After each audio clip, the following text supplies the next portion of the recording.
गौतम बुद्ध अपने ध्यान में बैठे थे कि वहां पर एक आदमी आया। यह आदमी अपने आलसीपन से बहुत ज्यादा परेशान था। उस आलसी आदमी ने गौतम बुद्ध से बोला, महात्मा जी, मेरी मदद कीजिए। मैं अपने आलस्य से बहुत ज्यादा परेशान हूँ।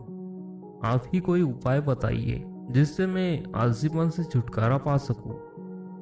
गौतम बुद्ध ने उस व्यक्ति से कहा, पहले मुझे यह बात बताओ कि तुम्हें क्यों लगता है कि तुम आलसी हो।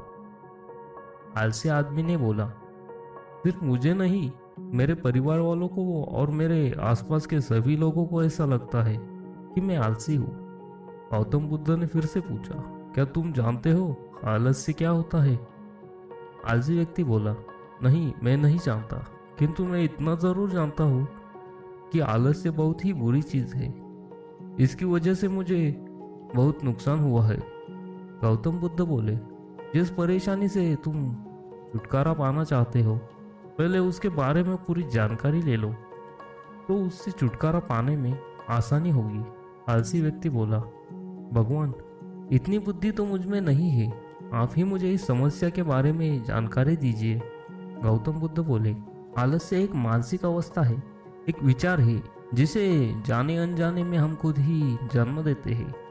आलस्य दो मूलभूत कारणों की वजह से ही जन्म लेता है, एक है शारीरिक और दूसरा मानसिक।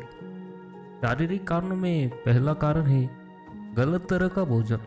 हम सभी जानते हैं कि हमारे शरीर को भोजन से ऊर्जा मिलती है, और यह ऊर्जा सजीव चीजों से मिले तो अच्छी, यानी कि प्राकृतिक रूप से जो हमें भोजन की वस्तुएं प्राप्त होती है, उनसे अगर यह ऊर्जा मिले तो हमारा शरीर इससे अच्छी ऊर्जा प्राप्त करता है। इससे उलट यदि हम निर्जीव वस्तुओं से ऊर्जा प्राप्त करते हैं तो यह हमें आलस्य की ओर ले जाती है। दूसरा कारण, हमारी शारीरिक गतिविधियां भी हमें आलस्य के चंगुल में फंसा सकती है। गौतम बुद्ध ने आलसी व्यक्ति को अपने शिष्यों की तरफ इशारा करते हुए कहा कि देखो, इनके चलने फिरने बैठने के तरीकों में तुम्हें कुछ अलग नजर आ रहा है। जब आलसी व्यक्ति कुछ समझ नहीं पाया तब गौतम बुद्ध ने उससे कहा, मेरे शिष्य जब भी बैठते हैं तो वे रीढ़ की हड्डी को एकदम सीधा रखते हुए बैठते हैं।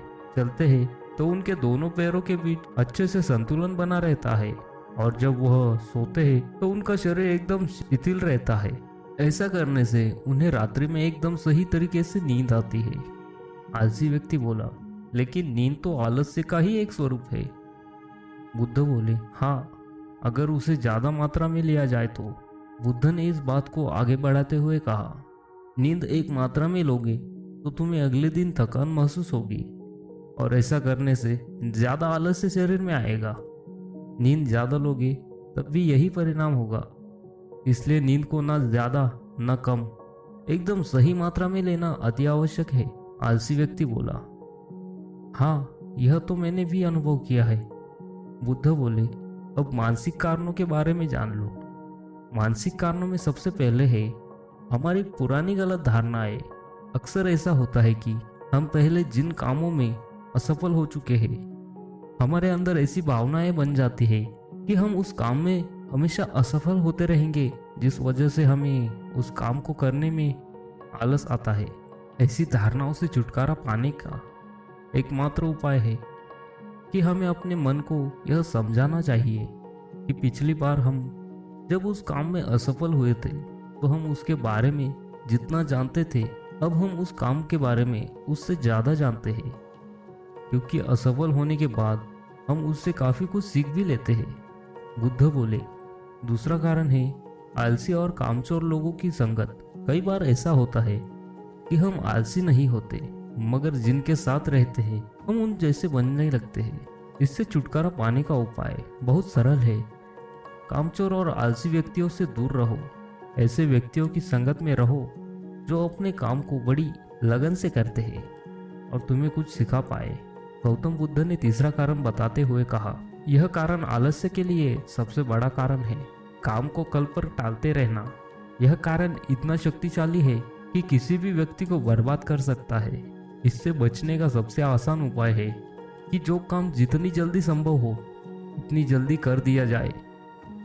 गौतम बुद्ध ने आलसी व्यक्ति से सवाल पूछा, मान लो तुम किसी रेगिस्तान में फंस गए और तुम्हें प्यास लगी है तो तुम क्या करोगे? आलसी व्यक्ति बोला, मैं जल्दी ही रेगिस्तान के आसपास किसी गांव की तलाश करूंगा या ऐसी जगह की तलाश जहां पर मुझे पानी मिल सके। गौतम बुद्ध बोले, अगर तुम्हें काफी देर तक ढूंढने पर भी पानी ना मिले तब तुम क्या करोगे? आलसी व्यक्ति बोला, मैं तब भी अपनी तलाश जारी रखूंगा, क्योंकि ऐसी परिस्थिति में मेरे पास कोई दूसरा विकल्प तो होगा नहीं। गौतम बुद्ध बोले, बिल्कुल सही, और यही है मानसिक स्तर पर आलस्य का चौथा कारण। किसी भी निश्चित लक्ष्य का ना होना यह भी आलस की ओर लेकर जाता है। अब सुनो पांचवें कारण के बारे में। गौतम बुद्ध बोले, सोचो कि तुम्हारे पास काफी सारे सोने के दागिने हैं जो तुम्हें एक जगह से दूसरी जगह लेकर जाने हैं। तुम चलते चलते थक जाते हो और किसी पेड़ के नीचे बैठ जाते और तभी तुम्हें दूर से तुम्हारी तरफ दौड़कर आ रहे डाकू दिखाई देते हैं।